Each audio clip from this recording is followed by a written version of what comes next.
messing around.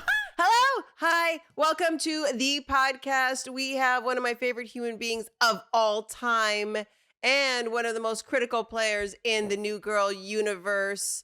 Ooh, and a magician? How fitting for this comedy did not magician? know I could do that with my I need to now moonwalk out of this because we've learned that that's a red flag. Mr. Satya Baba, aka Hello, mess around verse. Shivrang, still can't do it. Honey, nobody knows. At this point, when they reboot the series, they'll figure it out. So you just went to Coachella? I did not. Yeah. Yes, I just got back from my first ever Coachella. Grandpa's hanging with the kids. And it was super fun. I had the best time. Like, it's like, you know, like I think of like the word festival as a verb. It's like to festival. And just like festivaling is really fun. It's like a fun fair for grown-ups. You kind of have a plan. You also kind of don't care about the plan. You're just sort of moseying about, you know. It's good that we're talking about this before an episode that has to do with marijuana. But it's definitely was a good weekend. How am I doing? Am I still puffy? Am I coming back to life? You know, it's so funny if you want to know. Like, first of all, festivaling is my nightmare. It's not fun for me. Not fun for me. Baby. You gotta do it with me. No, so many people. It's like dusty. Everybody's like, it's like such a nightmare for me. The only time I went to Coachella, there may be another time that I don't remember, but there was one time that I do remember going to Coachella, and the only reason I went was to see somebody perform that I was like, I will never miss this person performing if I can. And do you know who that person was? Who that performer was? If you want to know. Who was it? I want to know the real you. I don't know. You want to know who I am all the way? Leonard Cohen. Wow. Now, could I be in love with you more? Apparently, I can.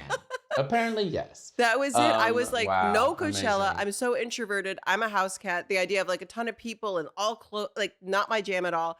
And then I saw Leonard Cohen and I cried. I was in LA and I got in my car and I drove, and it was like 5 hours because of Coachella traffic. Sure. And got there just as he got on stage, and I stood there and it was like I was at church. There you and go. then he performed and it was done. I got in my car and drove home.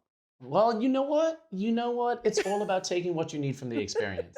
I mean, really, I feel like the people who are like, I'm going to see everything. I'm going to be there from the moment the gates open till the end of the day. No. It's all about being like, do I want to go in early today? Should I wait a little bit and go in later? You know, it was a great weekend. Have you been to a Burning Man? No, I haven't been to a Burning Man. A little dry. That's what I'm saying. It's so dry. dusty. Yeah, I will say like Coachella in the like fake fantasy that is like that area of America. It's like, it's on a polo field, so it's like all grass. It's like you're like out on the lawn the whole time, which obviously makes no sense. Did they move where Coachella is? I just heard dust. I don't know. It wasn't super dusty when I was there this last weekend, but it was definitely like on this grassy thing. But Burning Man, I mean, I think I could do it. I would like to do it, but I haven't. I just haven't. I'm thinking about the poor listeners of this show who are like, oh man, so they could really tell us about Coachella. And it's just Princess Hannah being just like, it's so dusty. Yeah, okay, exactly. You'll be like, stop talking about it. It's stressing me out. Where's the septuagenarians performing? There you go. Okay. All right. We are getting into a great episode, one that I totally forgot about until I rewatched it, which is kind of fitting for what the episode is about. Dice. It was written by my beloveds, Matt Fussfeld and Alex Cuthbertson. They did a pilot for me based on my family. Yes. That's who wrote it, Matt and Alex. Alex is now, what a love story, married to Liz Merriweather. Wait. Can you do it? There we go. Comedy magician. And every time Satya is making heart hands, hearts just explode out of him. And it's directed by the wonderful and dearly missed Lynn Shelton. We love her very much. So I'm going to just do the quick rundown and we are going to dive in. Amazing. So it is episode 402, Dice. In this episode, Jess begs Schmidt to teach her the ways of online dating, specifically the app Dice. This leads to a bundle of dates with all different types of men, ending with the worst kind, a comedy magician. Meanwhile, Winston is trying to make a good impression with his fellow cop buddies, so he decides to bring a very high Coach Nick and Cece with him to a cop party. Bold move. Yeah. Stressful. Stressful. Oh my goodness. Have you ever been on the dating apps? I have been on the meeting people apps, Hannah. On the meeting people apps. Okay. You know, us gays do things a little differently. We sort of date in reverse. We start at the end and then we work backwards to the beginning. If you get to dinner, then you've done really good. Wow. This episode, rewatching it, I was kind of like, oh, it felt like the beginning of, like, it felt like early. Like, she was talking about online dating, like, send it, like, you got mail, right? It just reminds me of how quickly this has all changed. Because, no, like, I never really, like, dated online at all, actually. Like, you know, I've, like, met people on apps, but, like, more kind of, you know, hookup-y mess around thing, Sure. if I may. But, no, it's like that all kind of was kicking off around then. And, did you ever go on the dating apps? Hello. This is Leonard Cohen, Coachella lady. Right, fair. I have never, not only have I dating never... pigeons, like dating telegrams, maybe I as more found your speed. cats on apps. Like I've gone on like the SPCA's like Okay, app. that's I kind of found the a same cat. thing. But I've never. And what's even crazier is I've never like been on the app. I will say I had a friend, a mutual friend actually, who was like, nobody's matching with me. Okay. And she's like beautiful, smart, talented. And then she showed me her profile and what she had written. And I was like, oh, baby girl, what you know about men is nothing. You cannot say all these things. It was so like earnest and so like dreamy written. And it was just like, so, and it was so heavy and like, and then the connecting of our souls and the whatever. And I was like, no. Also, like, stop all these pictures with your parents. Yeah, I was like, no, absolutely. Okay, good. I've never been on the dating apps, but I've definitely done the profile cleanup for a few friends. Yes. I'm just like, just give me your phone. This isn't working. You don't know who you are. You don't know. You don't know who you are. Like, let me tell the world the worst part of you so they'll love you, right? That's right. That's what we're looking for. We gotta just get here on the one-dimensional meeting first, and then you get there, you charm them, they'll fall in love with you, it'll be great. It's the same thing you like buy Amazon stuff on. You like buying clothes on the app. Like you don't want to like the backstory. Like you just need it's capitalism at its best. That's very true. Okay, let's dive into this episode. So basically, and this I do believe is true, basically Schmidt and Jess are built so differently with their approaches to love that this app is not for her. This is just a hookup app. But she really wants to be on it. So he says, do not get on this app. It's not meant for you. So she immediately gets on the app. And it was hard for my brain, who's never really gone on like dates, to imagine that guy who's on the treadmill with the beard, that's real. Well, it's a TV show. That one might not be the most real. Although, you know, the amazing thing about this episode is that she goes on dates with like half of the dates are really good friends of Liz and mine from college. Yes.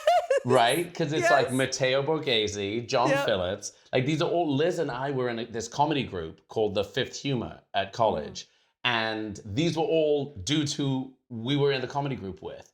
And so it was so fun watching this episode. I was like, oh, Matteo, he's an amazing writer. As is John. They've both written like amazing and big things. And I was like, oh, it's so nice to see these guys. But they would be terrible to go on dates with, definitely. I feel like I saw, it's a very like infamous, almost like urban legendy thing. I saw the original pitch pages for New Girl. When she was like just shopping the idea around later in our friendship, when I was trying to develop a show with her now husband and Matt. I was like, what did that look like? You created a hit show. What does that pitch page look like? And I think she mentions Matteo in it, right? She mentions Matteo, Jeff, and who else? She mentions maybe John? Yeah, she mentions like 3 of our friends from college who I'm still in touch with, and I know she is as well. Yeah, John Phillips, I forgot, was in this episode. Yes. Also was a very dear friend of mine. And him showing up made me laugh because I remember John wrote a movie called Dirty Grandpa. He definitely did. Yes, with De Where like Niro. Aubrey Plaza like hits on De Niro. That's right. So I remember Aubrey was telling me about shooting that movie. Yeah. And she was doing all of like her gross, weird, crazy, out there comedy stuff. And she was just like, De Niro would just give her these looks like, who are you? She said by the end of the shoot, they got along really well. But at the beginning, he was like, what is this? What am I doing? Which I totally believe. Yeah, I believe that too. It's so funny because they did like so when they're trying to get a movie up and going, they'll just invite friends to come and read it out loud so they can hear it. Totally. And they had De Niro, and De Niro wanted to do that read, just like the For Fun Friends read. And John asked me to come and read what ended up being Aubrey's role. Oh my God, how cool. How cool, right? So it was at CAA, I feel like, and I was like, in my brain, I was just like, I'm about to go and sit next to Robert De Niro. Yeah, amazing. And I was sweating because there's a line in that movie, Dirty Grandpa, where the character, this Aubrey character, looks at De Niro and goes, I want to thunder fuck you. Yeah, I remember that. I nearly died. I was like, this is my encounter with one of the greatest actors of our generation. I'm going to meet him for the first time, and I have to look at him and say, I want to thunder fuck you. It was so difficult and challenging. And to make it worse, one of his kids was in the room. Oh my God. Wow. That's awkward. It's like burned in my brain. So John Phillips comes into this, and he's the guy that sits at the bar with her. And it's talking about raisins, Austrian raisins? Are raisins from Austria? I'm sure someone did a Google. It makes me feel like raisins are grown in Austria, which like obviously they're just grapes, but I didn't know that there was some kind of like a significant raisin story in Austria. I feel like I was looking it up last night, and there was Liz did a interview about this episode, and she was talking about how John at the time was dating a girl from Austria and improv'd it.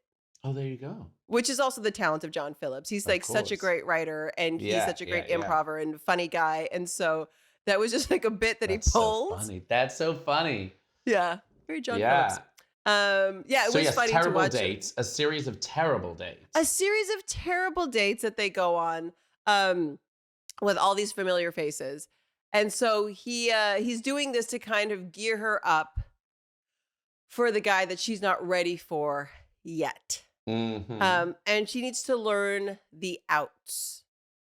Which made me think, have you ever been in a situation where you're like, I needed an out, and then what did you say or do? I have. And I'll say like, I mean, the outs are so funny in this episode. Like, I love that, and you know, Zoe just nails it every time. These like, I have to go help my dying uncle. They're just great. I've had to do it. I've texted friends to call me.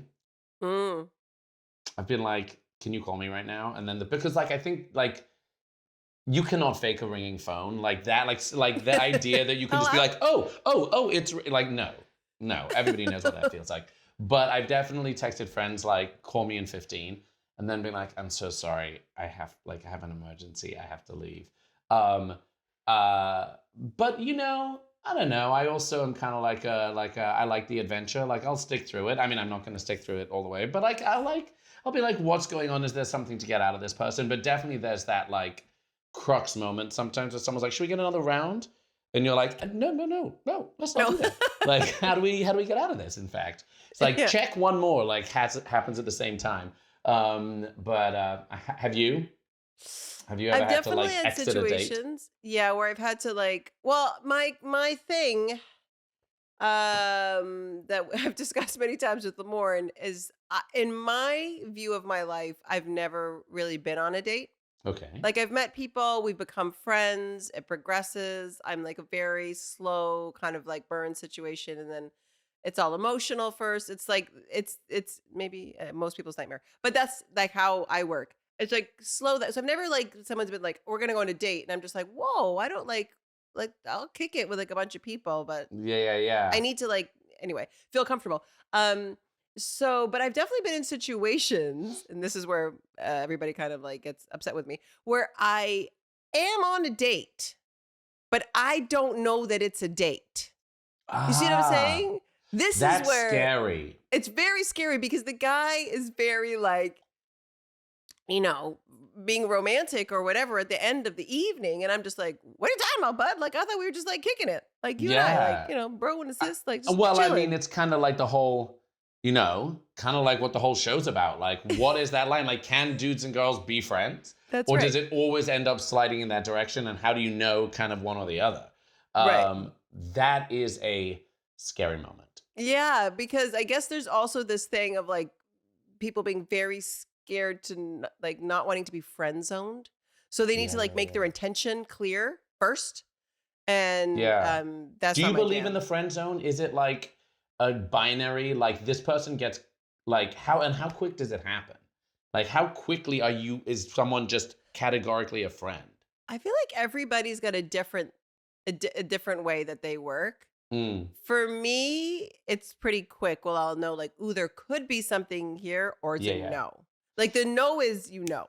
I know. I always like I am not single anymore, but like when I was, I'd always like I always felt like, look, if I'm not like mildly obsessed with you within 10 seconds, For it's sure. just not gonna happen. And then I'd always be like, dude, like, come on, like, are you really gonna just write them off that quickly? And my brain would be like, yes. And I would be like, Yeah. wait, no, but it is really hard to convince yourself or to change that. It's happened, but it's really rare, I It's feel like. really Yeah. rare. Like Yeah. you need I saw Jay Shetty was talking about like the different kinds of loves, and it was sort of like Mm, there's the firework, there's the candle, there's the mirror. okay. He talked about that. Okay, And I cool. feel like those are like truth in terms of connection. Like you need that whatever that thing is, that spark thing to connect you. And you need that growth, you need that challenge, you need all of that stuff to have like a deeper connection. It's also like the thing that like counterweighs the terrifying nature of being vulnerable.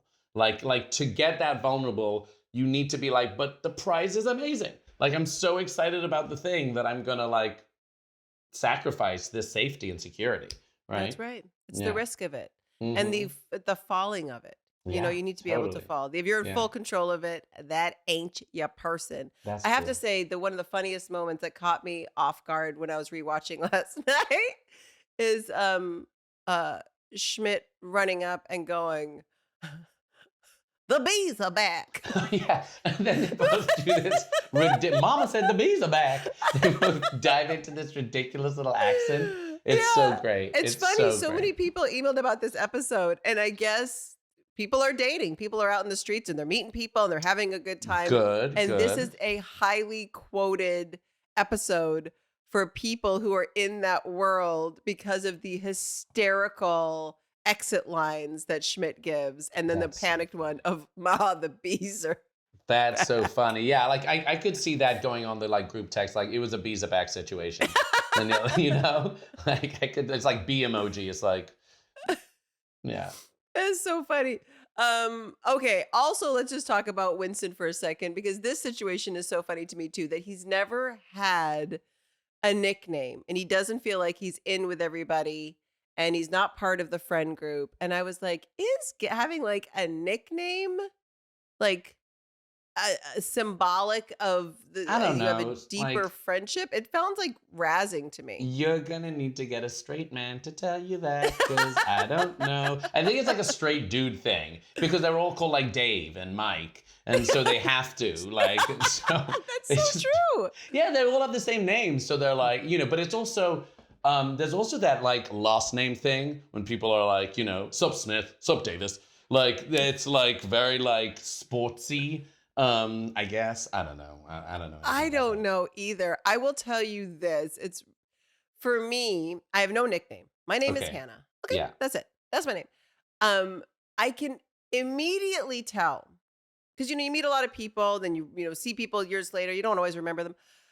But I can immediately tell if this is a person that is like I do know and is a friend of mine, or they're trying to posture to other people like we're good friends because they'll call me Han. Okay, They're like, that's oh my God, not Han or Hanny. Hanny, I Hanny. haven't seen you. And I'm just like, we don't know each other. You don't know me. I You don't haven't know seen me you. because we've never met. You don't know me. Yeah. There's no world where Yeah. you and I are friends. What are you doing and who are you doing it for? It's true. It's like the assumed nickname, the like assumed familiarity is real annoying. Really? Yeah. I totally agree. No, I don't really. But Winston's just desperate for a little community. And I if that's what's gonna give it to him, being called toilet, then then God bless him. Careful what you wish for, man. Exactly. Careful what you wish for. I do like the advice where they're like, just show up. Yeah. Just go.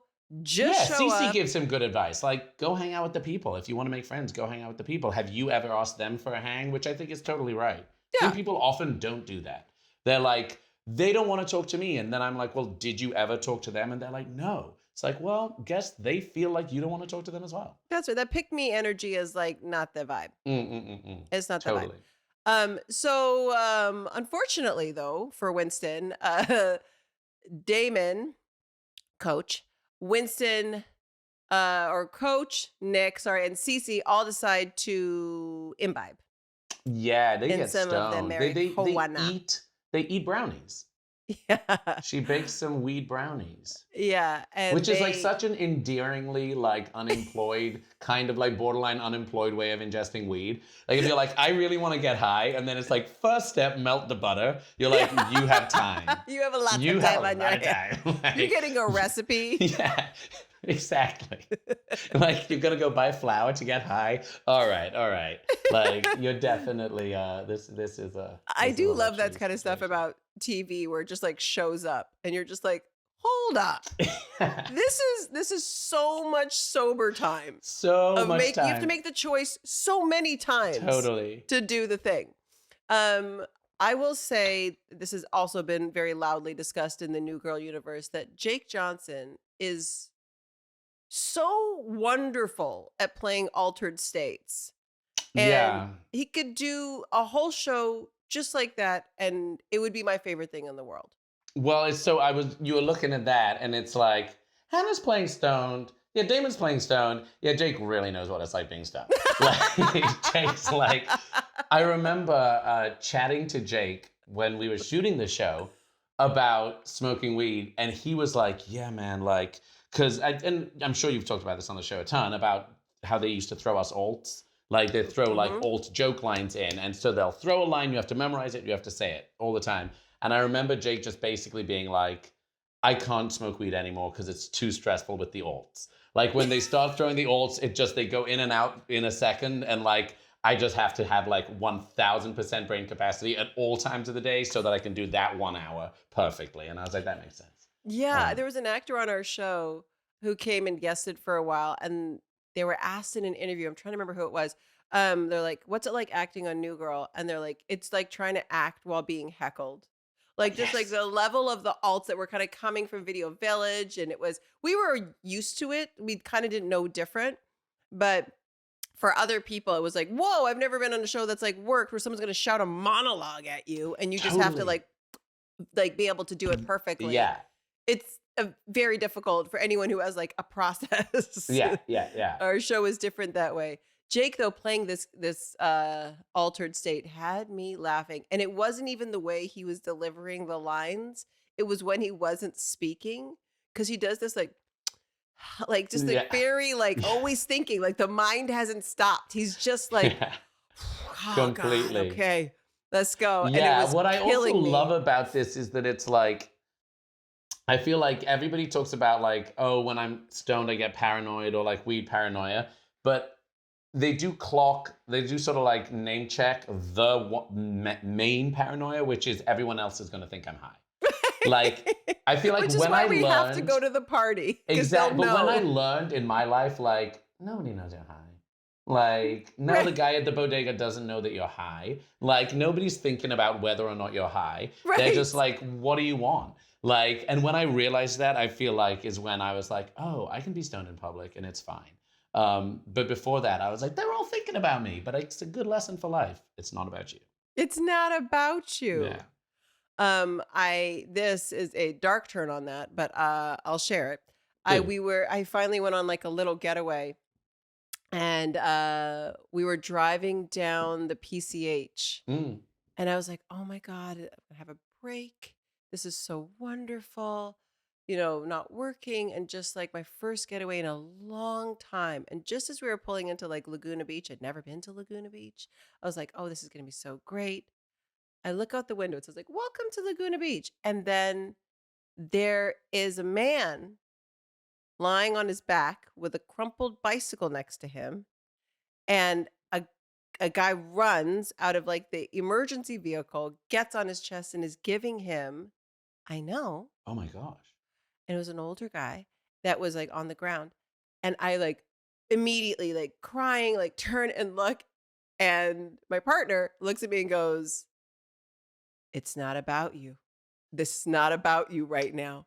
They were just about to watch the whole getaway derail. I'm crying as we're just about to start, and was like, this is not about you. Because I was like, what does this mean? I was like, we just went to go have a getaway, and there's a dead man on the side of the road. And it was like, not about you. No, This that's is not correct. about you. In these times, there is a healthy degree of compartmentalization that is needed. Right. Like we can't let it all go inside, because if it does, we'll just break. That's right. That's what that's why your partner sounds like a really good partner for you. Forget about that dead man. Yeah, We're having a good time today. Ignore the dead old man, Hannah. We're here for fun. It was terrible. Yeah.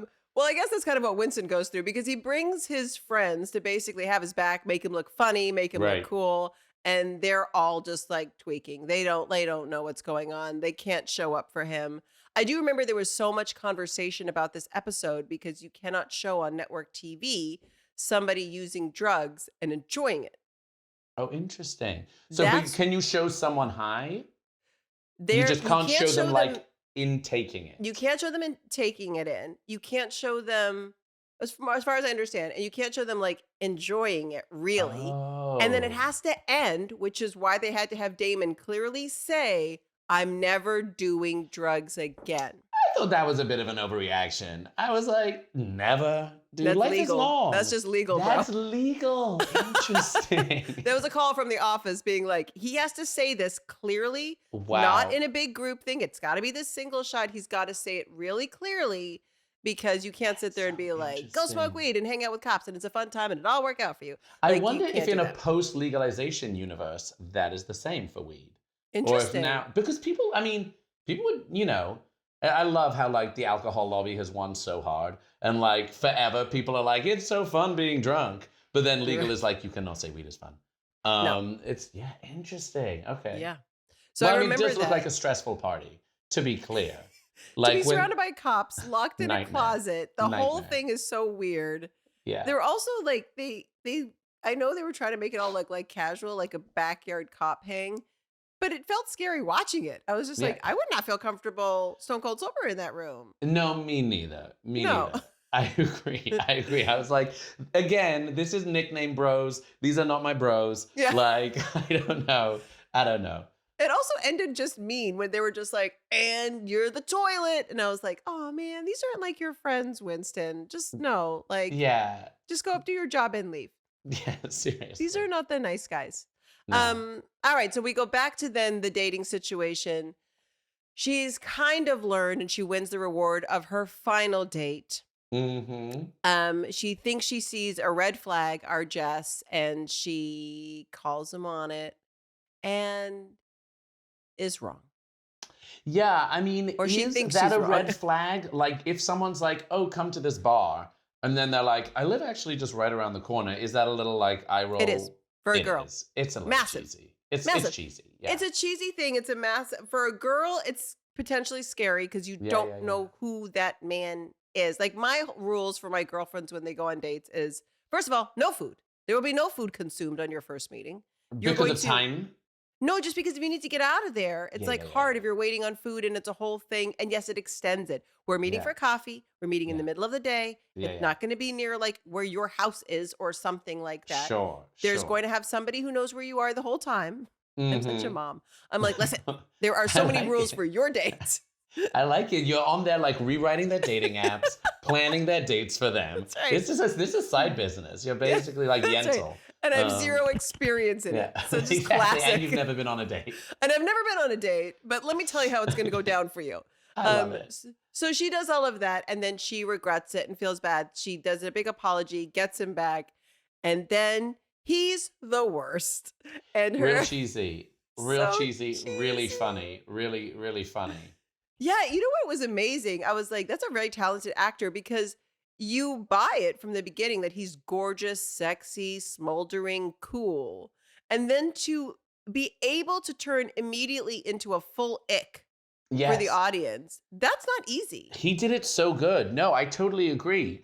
And I just want to say out loud, Mm, magicians are amazing. amazing. Comedians are a little less amazing, but they're still amazing. Um, magician comedians, I guess, could be cool. It's more like don't bring your work to the date. Do you know what I mean? He's like Yeah, doing a bit the whole time. And it's that energy that I feel is like so ick. Like, I don't mind, a little hat out of a rabbit every now and then. But sure. save it for the bedroom, bro. You know, like Save I your don't buddy even know what Paul. a hat out of a rabbit is.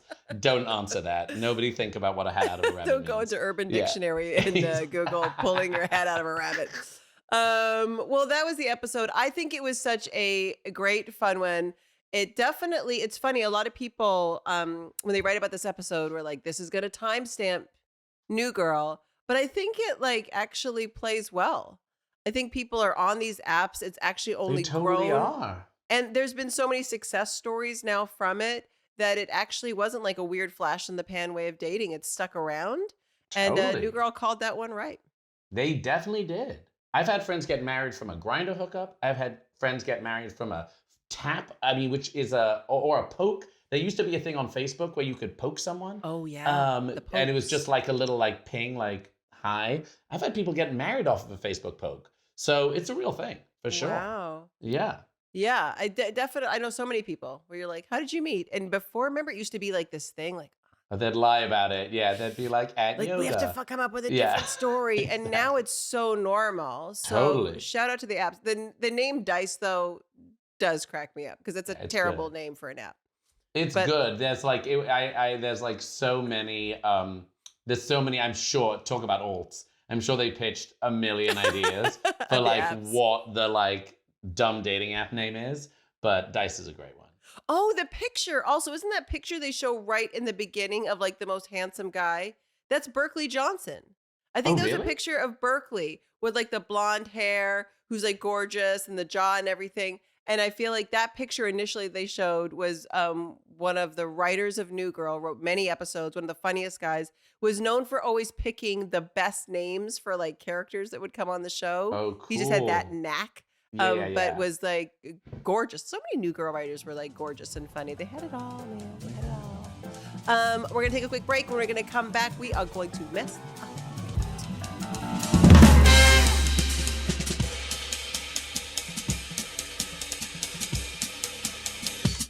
Okay, we are back. Okay, so we have a couple things to mess around with and chat through. What is the worst first date that you've gone on? Well, as I say, us gays do things a little bit backwards. So I've definitely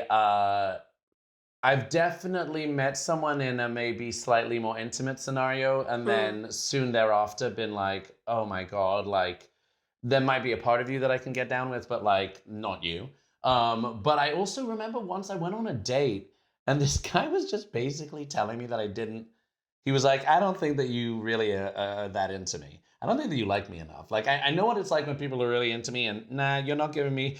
I was just like, bro, I've just met you. Like, give me a second. And so it just kind of left me feeling like both like, you're right, actually, I don't like you very much now. And also like guilty about it. I was like, don't yell at me for not liking you before I even know if I like you. Sure. Yeah. that's a bit of a weird thing. Way to manifest that, bro. Lost out on a Exactly. catch. What a There you mistake you go. made. There you go. I will tell you when I found myself on a date, again, didn't know Hmm. it was a date. I thought it was like meeting this like fun person and we were friends of friends and they were like, "Hey, you want to go grab dinner?" I assumed other people would be there. They were not. Um Mm. and we were sitting there at a sushi restaurant and it was again, it's so quick how you realize like, "Oh, even as a friend, you are not going to be my person." They were at a sushi restaurant and I ordered edamame and he was like, "Oh, like you don't like what do you say? You're obviously like not educated on Monsanto and soy, so Oh. you've just lost a point." And then he said, "I'm going to order like these oyster shooters or whatever these shots." And I said, "Oh, like I don't like oysters." And he said, "It'll get you 2 points." This Sir? is deranged. Excuse me, sir. Deranged. Excuse Excuse me, me. sir. I'm not here to be rated like by What you. the was that? And That's then it was so crazy. At the end of the night, he's like, "I'll give you a ride home. I have to call my driver." And I was like, "Why do you have a driver?" And he's like, "Oh, because I got a DUI. And oh so I can't gosh. legally." And it was all the stuff from this episode, like Yeah, it's he like had a DUI so it's like red flags, like a whole like everywhere. parade. Like no way. It was Yeah. so crazy. He told me like how his like daddy bought him he always wanted to have like two passports because he just feels like it's cool to just be like, I have dual citizenship. And I guess you could buy citizenship in Panama or something. And he was like, so if you're like a good girl, like you could get and I was like, and I had literally Okay, just be come like, from working at the UN and I'm yeah. sitting with this. And I'm first of all like, I'm not even on a date with you. I don't even know how this situation happened. And it was so crazy. He dropped me off and I got out of the car. I just closed the door and went in the house. Bye Yeah. bye. And then he kept texting me, I remember for whatever, weeks afterwards. And I was like, I'm sick. I'm sorry. I'm sick. I can't, whatever. And then he would leave me like get well baskets on my Oh my god. doorstep. And I'd Oh be my locked god. inside my apartment. Yes, that was a terrible Wow. date, but that's all on him. Like Yeah, terrible. 100%. 100%. What? Points? We don't do points. Points, No, bro. thank you. Points. That's crazy. That's That's crazy. crazy. I was like, Yeah. do you hear yourself? Yeah. Oh man, The sorry to that man. insecurity, the insecure. Yeah, I'm sorry to that man. Just let's just say, as our Lord and Savior Kiki once mentioned, I am sorry to that man. Sorry to that man. Okay, what piece of advice would you give someone going on a dating app? Well, y'all just heard mine. I have a lot. I have a lot of rules if you're going on these apps and meeting someone. And have any of your friends met their significant others on a dating app? Yes, we were just talking about this. Yes. Absolutely. People So totally many. meet. Yeah, so many people meet their significant others on dating apps. I mean, I feel like, connection is hard. And at the end of the day, like, really, obviously within the bounds of safety, call Hannah, she'll tell you how to do it right. But like just getting in front of people in the real world, you never know. It's like there's so many people who like maybe on paper or maybe a photo I might not find attractive, but then you just like something sparks and you're like, this is amazing. And so I feel like my advice would be like, don't read too much into it. Don't be like analyzing their copy or like their little like about you section. Just be like, okay, this person seems fun. Let's grab a coffee. Of course, there's only so much time in the day. But I do feel like at the end of the day, I've had so many friends get stuck in these like months-long chat scenarios with someone on Hinge or Tinder. And I'm like, who has the time? Like you could meet this person and just be like, from the first second, actually, it's not a thing. That's great advice. It's just like to get offline, get off your device, and actually meet the person. You will know. I'll It's also there say, to connect you with people in real life, not that's to right. connect you with people online. You're not That's looking for right. an online boyfriend. Right. It's not AOL chat, bro, from back in the Exactly. day. Exactly. I also feel like if you're dating someone and it's kind of like a bit murky for you and you're not sure, this is terrible for me to say out loud, but it's Go just on. the truth. Is that if you haven't met their friends yet and they really want you to meet their friends, but you're kind of like one foot out the door, meet their friends because sometimes they have cute friends. Just want to say. Wow. I just Wow. want to say. Wow. I like it. It's already I like hard, it. like we're saying, to get off the device and meet people. This person that you kind of are into might have like a super hot single friend in Totally. their group of Totally. friends. And now you're already out Completely. in the world and you're kind of connected. They're kind of half vetted for you too. It's not like a total stranger. And so Yeah. like just meet the friends. Totally. I mean, the amount of people who like will segue from like a flirtation to a friend, and then their friend can become a date. It's totally possible. It's This is what I'm saying. You know, it's like we all like having cool people around us. So if you just go out there and make people interested in you, like who knows what can come. That's what I'm trying to say. Yeah, 100%. So the last one is, what's the funniest I was stoned story you've heard? Well, let's see. I mean, I definitely know it's it's actually not funny, but it's hilarious, as many things are, which is that some friends of mine baked this huge tray of pot brownies, and they like leave them in their thing, like in their kitchen, like covered in saran wrap, whatever. They go out, and their cleaning lady comes over, and they're like out. My friend's at work, and she gets this call from her neighbor that's like, the police are at your house. And she's like, what? And her neighbor's like real timing it. It's like, yeah, the police are there. An ambulance has just pulled up. She freaks out. She goes home. And basically it turns out that her cleaning lady had eaten like 4 brownies thinking they were regular brownies, and got so stoned that she thought she was having like a psychotic break, and ended up like freaked out, calling the police, calling the ambulance. She was totally fine. But it was like, oh yeah, you need to label that. You need to label, like if it's brownies, like anyone's gonna steal a little brownie. Although like if you have someone at work who's like always stealing your food out of the fridge, that could be a fun little move. Just put a pot brownie in there. Exactly. It's the lesson for you. That's so funny, because that's similar to the story I have. I had this boyfriend, and he was he was a little more into me than I was to him. And he was going to meet my friends, and we were going over to a friend's place. They lived in Marina Del Rey. And he really, of course, I think he could sense the imbalance and really wanted my friends to like love him, right? Root for him. Okay. And we went over for dinner, and she had some like snackies out, and there was a bowl of popcorn in the kitchen. And I guess, he's nervous energy. He was going in the kitchen to help like set up the table or whatever for them, was just eating handfuls of this popcorn. And it turns out it was like laced popcorn. I didn't even know that she had had for popcorn. Herself. I'd never heard of weed popcorn. And she, I guess, had it for herself that she was snacking on before. She's just like, she lives on that level. Yeah. Sure. And so she's chill. It was like there's nothing for her. But nothing. Like he barely drank. Poor guy. Right. So all of a sudden at dinner, his legs are shaking and his hands, he's like sweaty and he's like stumbling on his words. And she looks at him and she goes, "Did you eat any of the popcorn in the kitchen?" And he's like, "I ate the bowl." And then she goes, "Okay, that's just like 100% THC." Wow. And wow. For him, then it went to like Mach 11, right? Because now you're high and you've just been told you're high and you didn't know. And you were everybody high. That you're trying to impress knows you're high. This it. time they really know you're high. So he then is like, "I have to get out of here immediately." And I was like, "I'm so sorry. We have to leave. Like, he's not comfortable. This is also whack that you didn't like say something." Yeah. And so I get him in the car, and he has a car that I don't know how to drive, but he clearly can't drive. And it was the most comical thing of this man who did everything right and then was in the most vulnerable thing. And I will say it made me like him a little more. I mean, he was it's a so cute, sweet and endearing vulnerable. little move.